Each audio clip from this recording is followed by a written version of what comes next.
Poslali jste někdy své dítě jen 5 minut od domu a už se nikdy nevrátilo? No, věřím, že ne a doufám v to. 8letá Graciela Manzi zmizela cestou k fontáně a našli ji až v plamenech. V lese, nedaleko hradu Castel del Monte. Jenže, dámy a pánové, tohle není jen příběh o jedné vraždě. Je to příběh o skupině mladíků, kteří se proměnili v mučitele. A o šoku celé Itálie a o varování, které se týká vlastně každého z nás. Zůstaňte prosím až do konce, protože to, co se tehdy stalo, je horší, než si dokážete představit a určitě stojí za to vidět, respektive slyšet. Už jste někdy nechali svoje dítě jít samotné do obchodu, nebo jste ho nechali hrát si na zahradě, zatímco vy jste měli pocit, že se vlastně nic nemůže stát? Vždyť je to bezpečné, že jo? Kolem chodí známí lidé, sousedé a vaše městečko nebo malá obec si žije vlastním klidným rytmem a děti přece musí získat trochu samostatnosti, že jo? Tak přesně takhle nenápadně začíná příběh, který měl otřást celým turistickým městem. Bylo léto, srpen, den jako každý jiný. 8letá Graciela stála u rodinného stánku kousek od slavného hradu a pomáhala svým rodičům. Netušila, že právě ten den se její jméno navždy zapíše do paměti všech, kdo ji znali. Gracielu znal každý. Byla to ta malá, věčně usměvavá dívka, která si získala srdce všech kolem. Přátelská, ochotná a na svůj věk až příliš zodpovědná. Nikdo by nepomyslel, že právě ona se stane středem příběhu, který bude ještě roky nahánět hrůzu celému městu. Stačila jediná prosba. Zajdi k fontáně pro vodu. Bylo to jen pár minut chůze.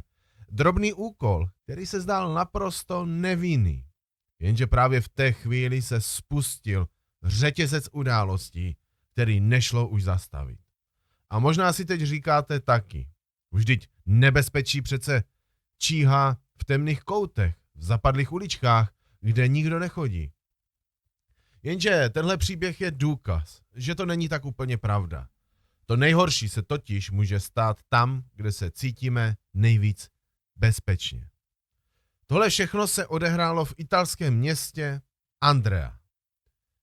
Andrea, město s tisíciletým dědictvím, bohatou historií a životem, který sem denně přiváděl tisíce turistů. Kolem 100 000 obyvatel. Ulice plné obchodníků, kaváren a šumu návštěvníků z celého světa. Prostě místo, kde se prolínal klid domova s ruchem cestovního ruchu. A právě díky tomu si spousta místních rodin dokázala vybudovat živobytí. Jednou z nich byli i Manciovi. Její stánek stál jen kousek od dominanty celého města, majestátního hradu Castel del Monte, který přitahoval davy lidí, jako by měl vlastní nějaký magnetismus nebo co. A tam, mezi turisty a kamennými hradbami, vyrůstala 8letá Graciela. Byla jedináčkem, vytouženým dítětem, které přišlo do rodiny po dlouhém čekání. Pro rodiče byla úplně vším. Byla jejich pýchou, radostí i nadějí do budoucna. Manciovi patřili mezi ty, kteří vsadili na turisty. Oni už více než 10 let měli svůj vlastní stánek. Byl to jednoduchý, ale chytře umístěný. Prodávali ořechy a sušené ovoce přímo na ulici, přesně na trase, kudy proudili davy lidí k hlavní bráně hradu, což je úplně skvělé místo. Řekněme to takhle, dámy a pánové, lepší místo byste hledali těžko. Biznis jim slušně vydělával a i když se může zdát to neobvyklé, že 8letá holčička tráví čas mezi dospělými a zákazníky, pro Gracielu to bylo úplně přirozené. Často stávala totiž za pultem, podávala balíčky turistům s úsměvem, prostě pomáhala rodičům.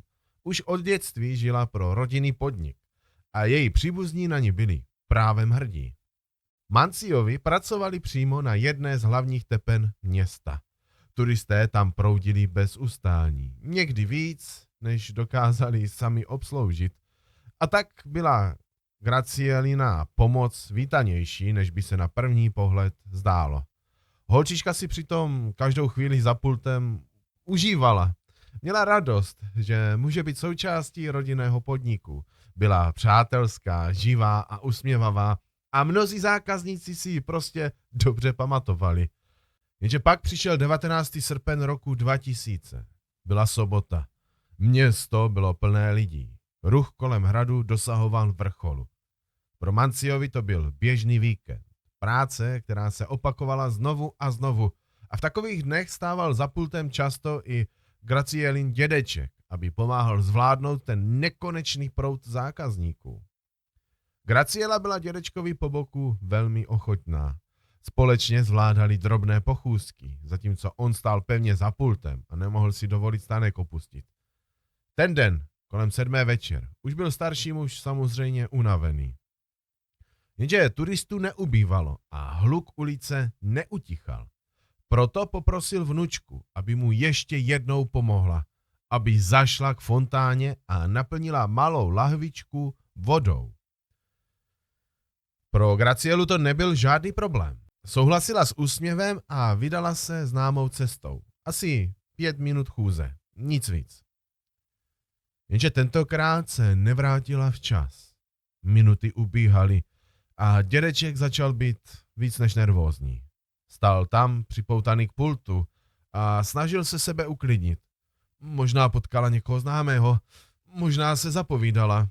Jenže čím déle čekal, tím silnější bylo to tíživé tušení, že se něco stalo. Něco špatného, že se stalo. Ale když uplynulo více než 20 minut a dítě se stále neobjevovalo, muž si uvědomil, že je něco v nepořádku.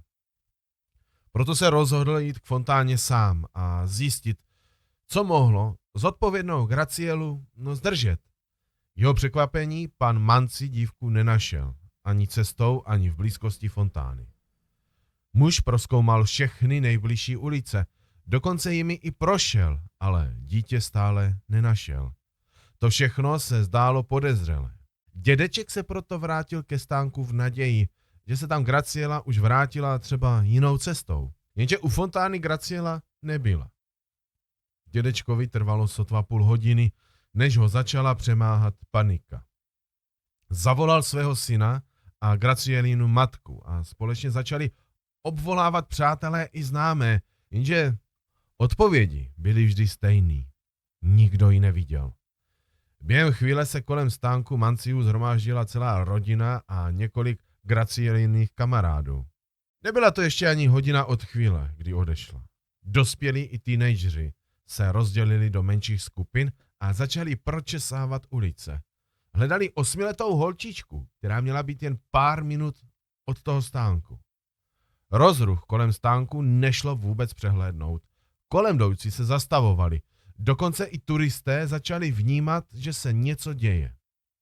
Několik lidí se samo nabídlo, že pomůže. Rodina mezitím vytáhla fotografii Graciely z domova a ukazovala ji všem, kdo šel okolo. Objevili se i hlášení lidí, kteří tvrdili, že viděli dívku odpovídající popisu, ale žádná stopa nikam nevedla. Nikdo nevěděl, kam se ztratila. A co je na tom nejděsivější? Tahle část města byla považována za bezpečnou. Byla klidná, tichá, bez kriminality. Místo, kde se přece nic takového nemůže stát. Jenže po hodinách marného hledání už bylo jasné, že Graciela nezmizela jen tak. Rodina se nakonec vydala na policejní stanici. A tam s těžkým srdcem nahlásili zmizení 8leté dívky.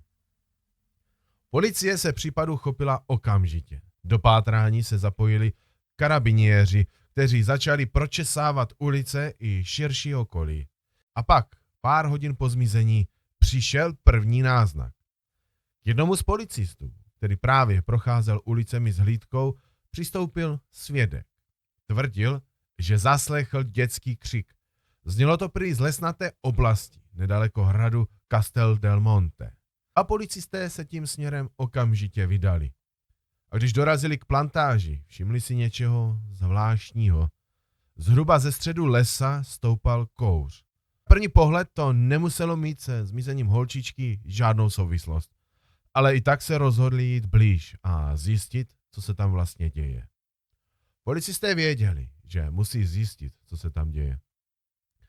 Připravovali se zavolat hasiče, ale když byli od ohně sotva 10 metrů, ucítili pach.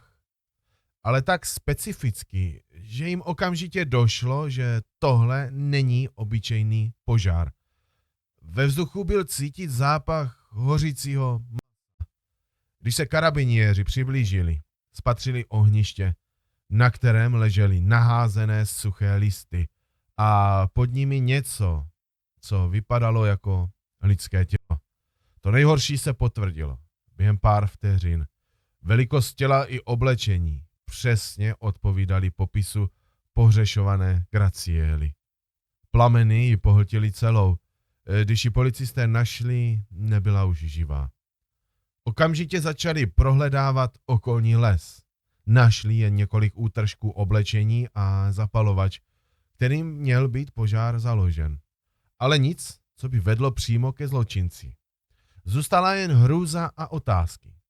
Úřady proto vsadili na jinou možnost, že by celé okolí mohly zachytit bezpečnostní kamery. V areálu hradu jich bylo hned několik, no a právě oni mohli ukázat, kdo Gracielu k lesu odvedl. Soudní lékař všechny dohady potvrdil. Obětí byla skutečně 8letá Graciela Manzi. Jenže ani pitva nedokázala dát vyšetřovatelům a rodině všechny odpovědi. Tělo bylo v tak špatném stavu, že spousta otázek zůstávala nezodpovězená. Zprávy o téhle hrůze se okamžitě dostaly do médií. Už následující den se rodina Manzi ocitla pod palbou novinářů. No a pro ně to byl samozřejmě další šok, když se příbuzní dozvěděli, co se stalo. Dlouho tomu vůbec nedokázali uvěřit. Taková krutost. Připadalo jim to nepředstavitelné. Celý italský kraj se otřásl. Mass media šířila zprávy o vraždě u slavného hradu Castel de Monte a veřejnost byla zděšena. Turisté, kteří dřív plnili ulice města, najednou mizeli. Andrea se začala v očích hostů měnit z bezpečné atrakce v místo, kde se stalo něco tak děsivého, že tam nechtěli ani vkročit. Policie nestrácela čas. Do práce se pustila okamžitě a s odhodláním. První a nejpravděpodobnější verzí byl útok násilníka. Pachatel měl Gracielu odloudit z cesty, znásilnit ji a spálit tělo, aby zahladil všechny stopy svého zvěrstva. Bylo jasné, že zatím nemohli stát žádní vrstevníci.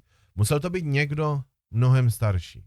Úřady proto začaly prověřovat seznam registrovaných delikventů, kteří se v té době mohli pohybovat v regionu.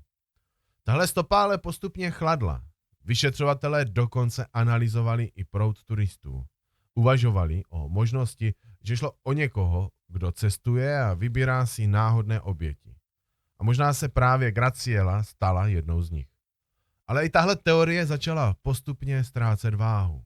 Čím více policie mluvila se svědky, přáteli a známými rodiny Manziů, tím častěji se objevovalo jedno jméno. Pasquale Tortora, 20letý mladík, kterého znal celý okres. Pasquale Tortora pracoval nelegálně jako parkovací asistent přímo na té samé ulici, kde Manziovi prodávali u svého stánku. A lidé si všimli něčeho znepokojivého. Od chvíle, kdy Graciela začala rodičům pomáhat, měl ji Pasquale neustále na očích. Jeho pohled působil podivně, řekl bych až mrazivě. Nebyl to jen dojem jednoho člověka. Na tuhle skutečnost upozornilo hned několik svědků. No a když policie začala mluvit s jeho přáteli, tak slyšela potvrzení. Někteří z nich dokonce s úšklepkem říkali, že je Pasquale do 8leté dívky zamilovaný. Tehdy to možná znělo jako trapný vtip, jenže potom, co se stalo, začaly tyhle řeči působit temně a hrozivě. Mohl být právě on tím predátorem, který se rozhodl Gracielu umlčet? Co myslíte? Její smrt by pak nebyla dílem cizince, ale někoho, kdo byl prakticky každý den na blízku. Jeho rodina to rezolutně odmítla. Vyrůstal prý ve slušném prostředí a nikdy neměl problémy se zákonem. Alespoň do onoho osudného večera v Castel de Monte. Navzdory slovům jeho příbuzný se Pascal rychle stal hlavním podezřelým. A když s ním vyšetřovatelé poprvé mluvili, jeho podezření jen narůstalo. Na sobě měl špinavé tričko, na kterém byly tmavě červené skvrny. Stopy, které vypadaly jako krev. Na oblečení i na rukou měl navíc špínu, jako by se nedávno hrabal v hlíně. A jeho obličej byl celý poškrábaný. Drobné rýhy, které připomínaly zoufalý odpor. Možná stopy po malých dětských rukou? Pascal všechno popíral. Tvrdil, že s Gracielou nemá nic společného. Jenže čím víc detektivy mluvil, tím více do svých lží zamotával. Jeho výpověď se měnila z hodiny na hodinu a stačilo jen pár hodin na stanici, aby se začal hroutit. Veškeré pochybnosti zmizely v okamžiku, kdy pronesl jedinou děsivou větu. Přiznal se, že Gracielu považoval za velmi krásnou. Chápete to? 8leté dítě. A od té chvíle už vyšetřovatelé věděli, že mají před sebou muže, který něco skrývá. A že to, co ukrývá, je mnohem temnější, než si dokázali představit. Pascal se nejdříve snažil vyšetřovatele zmást. V jedné verzi tvrdil, že šel náhodou kolem lesa a uviděl mrtvé tělo v plamenech. Vyděsil se a utekl. A pak prý přišla policie. Jenže tenhle příběh mu nevydržel dlouho. Později dodal další podrobnosti. Říkal, že viděl Gracielu, když šla k fontáně pro vodu. Přistoupil k ní a ona se ho nebála. Proč taky, že jo? Vždyť ho znala. Vídala ho často na ulici. Do té chvíle se choval klidně, normálně. Pascal jí řekl, že nedaleko v lese Fenka porodila štěňátka a nabídl se jí, že je ukáže. A pak se příběh zlomil do nejtemnější podoby. Přiznal se, že Gracielu vylákal do lesa a když byla sama a bezbraná, rozhodl se jí zabít.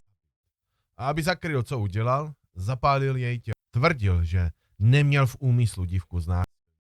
Podle jeho slov šlo o hru, o sadistický nápad, který se vymkl kontrole.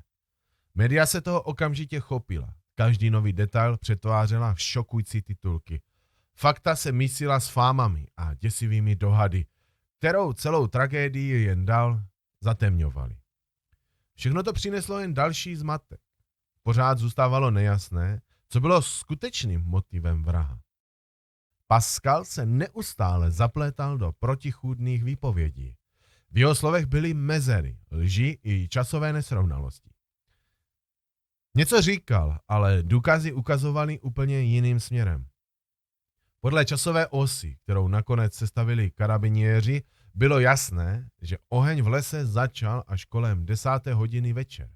Jenže Graciela zmizela skoro 3 hodiny předtím. Co se s ní dělo během té dlouhé tísnivé doby? Pascal nakonec přiznal, že požár založil ve chvíli, kdy zaslechl lidi procházet kolem lesa. Bál se, že ho při pátrání někdo odhalí. No a právě tady přichází to nejhorší. Podle závěru soudního znalce totiž existuje vysoká pravděpodobnost, že Graciela byla v té době ještě naživu a že oheň, který měl zahladit stopy, ji spaloval, zatímco ona vnímala každou vteřinu. Detektivové na něj tlačili dál. Připadalo jim zvláštní, že při tak brutálním činu měl Pascal na těle jen drobných pár škrábanců. Stopy po odporu mladé dívky a možná i něco víc, co nikdy nechtěl vysvětlit. Jak je možné, že se Pascal s 8letou dívkou vypořádal tak snadno? Tahle otázka vyšetřovatele nenechávala klidnými. Všechno naznačovalo, že mohl mít komplice, proto se rozhodli výslech zopakovat. A tehdy Pascal změnil tón. Prohlásil, že chce spolupracovat a konečně říct pravdu.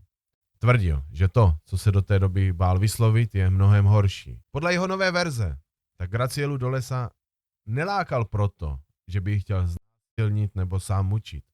Řekl, že ho k tomu donutila skupina mladíků mezi 18 a 20 lety.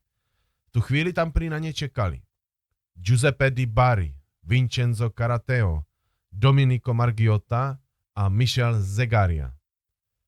Pascal tvrdil, že se s nimi pohádal. Prý jim dlužil nějaký peníze a oni chtěli, aby splatil jinak. Donutili ho vylákat Gracielu do lesa. A tam, podle jeho slov, se rozjela noční můra. 4 mladí muži na holčičku zaútočili. Několik hodin si z ní dělali krutou zábavu a nenechali ji odejít. Jenže jakmile uslyšeli, že městem se šíří zpráva o pohřešovaném dítěti, zachvátil je strach. Báli se, že budou chyceni. No a tehdy padlo to nejděsivější rozhodnutí.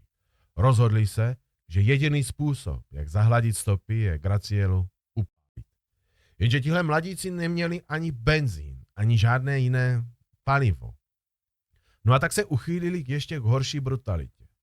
Gracielu byli, dokud nestratila vědomí. Potom se jí pokusili zapálit oblečení, ale plameny nestačily. A právě v tu chvíli se holčička probrala. Začala křičet. Oni ji umlčeli znovu. Dalším bytím, dokud opět neupadla do bezvědomí. Nakonec na její tělo naházeli listí a snažili se ho zapálit zapalovačem. Tentokrát se oheň rozhořel a tragédie byla dokonána. Všichni účastníci tohoto šílenství byli mladí, mezi 18 a 20 lety, a to na případu působilo ještě hrozivěji. Nešlo o lidi z okraje společnosti. Vyrůstali ve slušných rodinách, chodili do školy, známí je popisovali jako klidné, normální chlapce. Nikdy u nich nikdo neviděl náznak krutosti. Jeden z nich měl na kontě jen drobnou krádež, proto se myšlenka, že právě tihle slušní kluci dokázali upálit, zcela absolutně zdála nepředstavitelná. Ale když Pascal vypověděl jejich jména, policie nezaváhala. Všechny 4 mladé muže okamžitě zadržela. Zpráva o zatčení podezřelých otřásla celou Itálii. Média točila jeden dramatický titulek za druhým a veřejnost čekala na jasné odpovědi. Jenže hned od začátku ti 4 mladíci všechno popírali samozřejmě, že? Tvrdili, že s Gracielinou smrtí nemají nic společného. Prý vůbec nechápou, proč se o ně úřady zajímají. Detektivové na ně ale tlačili. Hodiny výslechů, otázky znovu a znovu, ale na rozdíl od Pascala na sobě tyhle kluci nenesli žádné známky boje. Jejich oblečení bylo čisté, na tělech neměli škrábance. Ani prohlídky jejich domů nepřinesly nic usvědčujícího. Zůstávalo jen podezření. Ano, připustili, že Pascal měl k malé Graciele zvláštní znepokojivé city, ale sami prý nic neudělali. A tak, protože chyběly důkazy i doznání, museli je vyšetřovatelé nakonec pustit. 4 mladíci se vrátili domů, jenže zůstali pod pečlivým dohledem úřadu. A tady přichází ten nejděsivější obraz. Ještě předtím, než se Pascal oficiálně přiznal, právě tihle 4 nesli Gracielinu rakev na pohřbu. Viděli je tam plakat, jako by sami prožívali hlubokou ztrátu. Když byli mladíci zadrženi, hájili se tím, že její smrt nesli těžce. Tvrdili, že ji znali, i když spolu přímo nemluvili. Vydali ji prý často u stánku její rodiny. Policie to ale nepřesvědčila. Zdálo se, že jejich účast na pohřbu mohla mít jiný důvod. Možná cítili vinu, kterou se snažili zamaskovat. Nebo chtěli jen zjistit, jak daleko se vyšetřování dostalo. Pohřební obřad přitom přilákal celé město. Dorazili i lidé z okolí, dokonce několik turistů. A mezi tím davem se 4 plačící mladíci snadno ztratili. Nikdo jim nevěnoval pozornost. Jenže ve výslechové místnosti to vypadalo jinak. Tentokrát s nimi policie mluvila odděleně. Vincenzo a Giuseppe trvali na tom, že mají alibi. Podle svých slov byli kolem 7. večer, vlastně v době jejího zmizení v městském herním klubu. Michel a Dominik zvolili jinou cestu. Spolupracovat odmítli. Nechtěli odpovídat na otázky a okamžitě požadovali právníky. A to, jak si dovedete představit, jen zvýšilo podezření, že tihle mladíci skrývají víc, než chtějí přiznat. Detektivové se pustili do ověřování alibi. Vincenzo a Giuseppe tvrdili, že byli v počítačovém klubu. A opravdu, svědci je tam viděli. Jenže po hodině oba odešli na zbytek večera a už potom nedokázali doložit, kde byli. To znamenalo jediné. V tu dobu se klidně mohli podílet na mučení a smrti 8leté dívky. A pak přišel zlom. Michel a Dominik se náhle přiznali. Potvrdili většinu toho, co už vypověděl Pascal. Podle jejich slov Graciela netušila, jak strašně to celé skončí. Byla jen zvědavá a důvěřivá. Zajímal jí příslib, že uvidí štěňátka. To je hrozný, dámy a pánové. Zvířata milovala A Pascalovi, kterého znala z ulice, věřila. Netušila, že ji ale čeká zrada, která se jí stane osudnou. Lesní oblast, kam ji odvedli, byla jen kousek od místa, kde zmizela. Cesta tam trvala 15, cca 20 minut. Zatímco Graciela šla za vidinou malých štěňat, její dědeček už zoufale začínal hledat vnučku. A pak přišel moment pasti. Jakmile dorazili na určené místo, ze svých úkrytů vyskočili další mladíci. Graciela se zděsila. Najednou pochopila, že jí hrozí něco strašného, jenže v tu chvíli už bylo příliš pozdě. Malé dítě nemohlo svým trznitelům vůbec se nějak bránit. Mladí muži byli prostě ožralí a pokračovali v pití během toho. Z nějakého důvodu je velmi bavilo, že se dívka tak bála. Podle podezřelých neplánovali znásilnit, ale jen si chtěli s bezbranou dívkou hrát a zesměšňovat ji. Graciela se tak bála, že byla až v šoku. V jednu chvíli jeden ze společností těch mladíků přecenil své síly. Ona upadla a narazila si hlavu o kamen, načež ztratila vědomí. Podle mladíků původně upálení Graciely nebylo plánováno. Chtěli ji svázat, aby ji ještě více vyděsili. Ale když upadla a ztratila vědomí, všechny to rychle vrátilo z delíria do reality. Mysleli si, že dívka je mrtvá a spanikařili. Ve stejnou chvíli mladíci uslyšeli hlasy, vyděsili se, že školačku někdo hledá. Pravděpodobně kvůli alkoholové intoxikaci se v jejich zanícených mozcích objevila myšlenka, že je nutné zničit všechny stopy po téhle popravě. A oheň by se k tomu perfektně hodil, ale neměli s sebou palivo. Mladíci se ani nesnažili sehnat benzín. Gracielu jen bili, dokud neupadla do bezvědomí. Pak na ní naházeli listí a znovu se snažili zapálit ji zapalovačem. Tentokrát se plameny rozhořely naplno. Navzdory všem rozporům v jeho výpovědích dostal Pascal Tortora u soudu ten nejmírnější trest. 30 let vězení. Byly k tomu dva důvody. Byl první, kdo se doznal a spolupracoval s policií. A také všechny důkazy nakonec ukazovaly, že to nebyl on, kdo zapálil její tělo. Aktivně se podílel na ponížení obětí, ale ten poslední krok měl provést někdo jiný. Ostatní 4 mladíci byli odsouzeni mnohem přísněji. Soud je shledal vinnými z únosu, týrání dítěte a vraždy s předem promyšleným úmyslem a poslal je na doživotí. Bez kontaktu s ostatními vězni, samotka až do konce života.